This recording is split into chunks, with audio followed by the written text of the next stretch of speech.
ஞானமுள்ள காரியம். சூரியனுக்கு கீழே ஞானமுள்ள காரியத்தையும் கண்டேன். அது என் பார்வைக்கு பெரியதாய் தோன்றிற்று. ஒரு சிறு பட்டணம் இருந்தது. அதிலே இருந்த குடிகள் கொஞ்சம் மனிதர். அதற்கு விரோதமாய் ஒரு பெரிய ராஜா வந்து அதை வளைத்து கொண்டு அதற்கு எதிராக பெரிய கொத்தளங்களை கட்டினான். அதிலே ஞானமுள்ள ஒரு ஏழை மனிதன் இருந்தான். அவன் தன் ஞானத்தினாலே அந்த பட்டணத்தை விடுவித்தான். ஆனாலும் அந்த ஏழை மனிதனை ஒருவரும் நினைக்கவில்லை. நம்முடைய சமாதானத்தை காத்து கொள்வதற்கு ஞானம் மிகுந்த பிரயோஜனம் உள்ளது என்று சாலமோன் சொல்லுகிறார். ஞானமுள்ளவன் சுத்த இருதயத்தோடும் சுத்த மனதோடும் தன்னுடைய தேசத்திற்காக உழைப்பான். தன்னுடைய தேசத்தை பாதுகாப்பான். தன்னுடைய உழைப்பினால் தனக்கு ஆதாயம் கிடைக்கவிட்டாலும் அவன் தன் தேசத்திற்கு உண்மை உள்ளவனாக இருப்பான். சாலமோன் இந்த ஞானத்தை பார்க்கிறார். இந்த ஞானம் அவருடைய பார்வைக்கு பெரிதாய் தோன்றுகிறது. தன்னுடைய பார்வைக்கு பெரிதாய் தோன்றுகிற ஞானமுள்ள ஒரு காரியத்தை சாலமோன் இங்கு விவரிக்கிறார். ஒரு ஏழை மனிதனை பற்றி சொல்லுகிறார். அவரிடத்தில் ஐஸ்வர்யம் இல்லை, ஆனால் ஞானம் இருக்கிறது.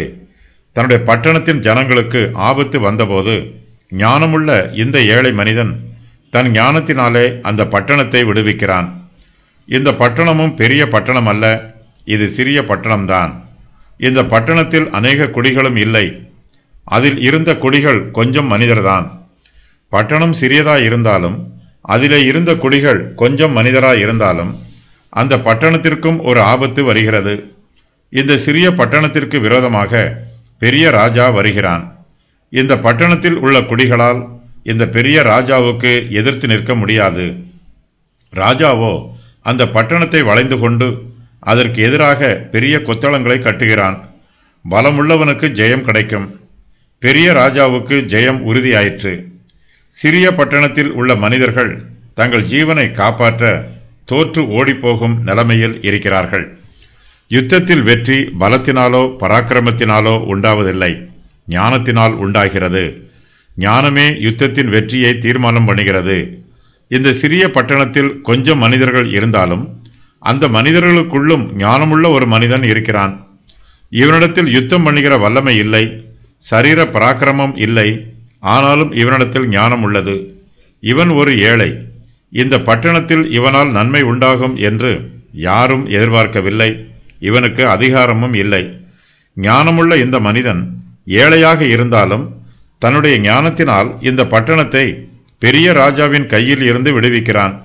இந்த பட்டணத்தை சுற்றிலும் பெரிய ராஜா வளைந்து கொண்டு அதற்கு எதிராக பெரிய கொத்தளங்களை கட்டிய போது இந்த பட்டணத்தில் உள்ள ஜனங்கள் என்ன செய்ய வேண்டும் என்று புத்தியுள்ள ஆலோசனைகளை சொல்லுகிறான். இவன் ஏழையாக இருந்தாலும் இவனுடைய ஆலோசனை ஐஸ்வர்யம் உள்ளதாய் இருக்கிறது. கீலேயாத்தின் மூப்பர்கள் தங்களுக்கு ஆபத்து வந்தபோது எப்தாவை தேடி போனார்கள். அதுபோலவே இந்த பட்டணத்தின் ஜனங்கள் ஞானமுள்ள இந்த ஏழையை தேடி போகிறார்கள். அவனுடைய ஆலோசனையை கேட்கிறார்கள். அவனுடைய உதவியை நாடுகிறார்கள். அவன் தன் ஞானத்தினாலே அந்த பட்டணத்தை விடுவிக்கிறான். அவர்களுக்கு ஞானமுள்ள ஆலோசனைகளை கொடுக்கிறான். தங்களை பாதுகாத்துக் கொள்வதற்கு அவர்கள் என்ன செய்ய வேண்டும் என்று புத்தியுள்ள யோசனைகளை சொல்லுகிறான். ஒருவேளை தங்களை வளைந்து கொண்டு தங்களுடைய பட்டணத்திற்கு எதிராக பெரிய கொத்தளங்களை கட்டியிருக்கும் பெரிய ராஜாவோடு சமாதான உடன்படிக்கை செய்யுமாறு இவன் ஆலோசனை சொல்லி இருக்கலாம். ஆபேல் பட்டணத்தில் புத்தியுள்ள ஸ்திரீ தன்னுடைய பட்டணத்தை சமாதான உடன்படிக்கையினால் காப்பாற்றியது போல ஞானமுள்ள இந்த ஏழை மனிதனும் தன்னுடைய பட்டணத்தை காப்பாற்றி இருக்கலாம். பட்டணம் பெரிய ராஜாவின் முற்றுகையில் இருந்து விடுவிக்கப்படுகிறது. இந்த விடுதலைக்கு ஏழை மனிதனுடைய ஞானமே முக்கியமான காரணம். ஆனாலும் அந்த ஏழை மனிதனை ஒருவனும் நினைக்கவில்லை. அவனை யாரும் கனப்படுத்தவில்லை. அவனுக்கு யாரும் மகிமையையும் மேன்மையையும் கொடுக்கவில்லை.